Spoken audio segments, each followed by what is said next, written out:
Guys, welcome back to my channel. I got my new keyboard because my old one stopped working, and I went with the AKKO 5075. And for the price, this keyboard is a game changer for sure. It's got fully programmable lighting, and it's got a dial that's fully programmable. It has kickstand feet on it, and it is wireless and wired connection also. It also has fully programmable lighting on it, which is really cool. It's got software that comes with it. And for a brand I've never heard of, this keyboard is really impressive for the price. It's just a keyboard off of Amazon, but I definitely recommend it to anybody who is in need of a new keyboard, because compared to other Amazon keyboards I've got, this one is special. It comes with yellow keys, and they are pre-lubed, and they sound very good. I'll give you guys a sound test right now.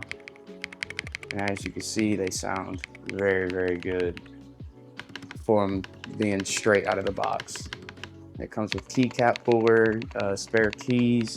It also comes with the switch puller as well. So the AKKO 5075B is definitely a buy in my book. I would buy it again for sure. Till next time, guys, peace out.